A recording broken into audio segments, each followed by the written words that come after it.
नमस्कार, आदाब, सत श्री अकाल सभी को। आज वीडियो बनाने का पर्पस ये था कि आप लोग सभी अपने राइट्स जान पाएं और आप लोग पूरी बात को जान पाएं एक्चुअल में हो क्या रहा है केस में। तो मैं आप लोगों को बता दूं, जैसे जलंधर का पोर्टल कोई खोलता है तो जलंधर पोर्टल का आप ई कोर्ट पोर्टल खोलते हो तो वहां पे आपको दिखता है कि आपको लगता है कि ईडी के अगेंस्ट में केस बहुत ज्यादा लोगों ने डाल दिए, वी नाउ के अगेंस्ट में केस लोगों ने बहुत ज्यादा डाल दिए। नहीं, ऐसा बिल्कुल नहीं है। मैं बता दूं, बीइंग अ इन्वेस्टर 22 इन्वेस्टर जो है वो इकट्ठे हुए थे, जो अभी बीते दिन मतलब आप महीने पहले मान के चलो 2 महीने है ना, तो वो 3 महीने पहले जो इन्वेस्टर 22 इकट्ठे हुए थे कि जो हम बोल रहे थे कि लोगों ने केस कर दिया, ईडी पे कर दिया, वी नाउ पे कर दिया, उन्होंने ऐसा नहीं किया। बीइंग अ इन्वेस्टर उन्होंने एक जेन्युइन बात जो है राजीव बैरी सर की कोर्ट में एक रखी। उन्होंने ये रखा कि हमारे को बैंक जो है वो तंग कर रहे हैं, हमने अपनी ईएमआई देनी है, जो फ्रीजिंग अकाउंट्स हैं उनमें से हमें पैसा दे दिया जाए ताकि हम लोग अपनी ईएमआई जो है पे कर सकें। तो उसके ऊपर सबसे पहले जज साहब ने क्या किया, जज साहब ने जो कस्टमर थे वी नाउ के, उन्होंने 5 करोड़ की प्रॉपर्टी थी, उसके ऊपर उन्होंने लोन लिया हुआ था, तो ऑलमोस्ट उनका लोन जो था वो 1.5-2 करोड़ का था।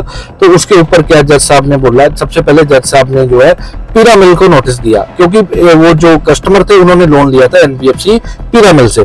तो पिरामिल ने उस नोटिस को एक्नॉलेज किया, हालांकि वो डेट में अभी नहीं आई है।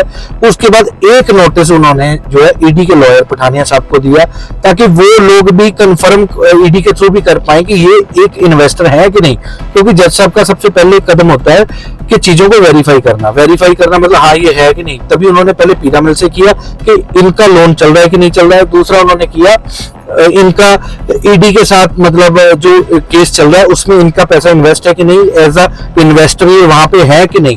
तो उसके ऊपर उन्होंने क्या किया है, आप नोटिस पढ़ सकते हो, नोटिस मैंने स्क्रीन पे लगा दिया। इसमें वो जज साहब यहाँ पे भी यही बोल रहे हैं ईडी के लॉयर को कि आप जो है इस चीज का रिप्लाई कीजिए कि ये इन्वेस्टर है। दूसरा पिरामिल को भी भेजा कि भाई आप यहाँ पे आइए। तो ये एक्चुअली लोगों ने अपनी पैसों की दिक्कत की वजह से स्टे लेने के लिए कोर्ट में ये जो है दोनों मतलब एज बीइंग अ पार्टी बन के उन्होंने जो है अपने राइट्स रखने के लिए गवर्नमेंट को जो है ये बताने के लिए केस किया है। तो केस की ये स्क्रीन जो लगी आप पूरा पढ़ लीजिए, इसमें भी ईडी से रिप्लाई मांगा गया है और अब ये लास्ट रिप्लाई है और इसमें भी ईडी को रिप्लाई करना है और पिरामिल जो कंपनी है उसको भी रिप्लाई करना है। ईडी का रिप्लाई ये है कि ये इन्वेस्टर वी नाउ में है कि नहीं, पिरामिल को वहां पे आके बतानी पड़ेंगी चीजें, जो भी है कि स्टे मिलेगी नहीं मिलेगी, जैसा भी रहेगा। तो ये था मैटर। वो 22 बंदे जो वहां कोर्ट में नगर में जो आईओ साहब है उन्होंने जो है समनिंग की, लोगों का पक्ष सुनने के लिए उन्हें बुलाया, उसके लिए उन्होंने सम्मन भेजे थे। ये 22 लोगों में भी कई लोगों को सम्मन दिए थे और वहां पक्ष उनका सुना जाना था। तो मैं ये बता रहा हूँ कि और लोग और फॉर्म भर के तो वहां दबा के गए हैं, पर इन लोगों के फॉर्म भी गए हैं ताकि लोगों की बात भी जो है सुनी जाए। अब कई लोग बोल रहे थे जो इन पुलिस वालों की चार्जशीट होगी या जो चीजें होगी वो वहां पे अब बनेंगी, कब रिपोर्ट सबमिट करवा दी है।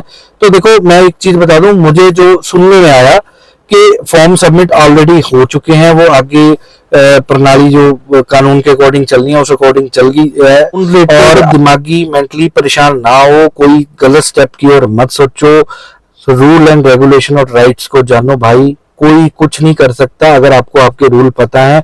आप अपनी जमीन जायदाद घर मकान दुकान सब बचा सकते हैं। तो राइट्स में चले, अपने रूल्स को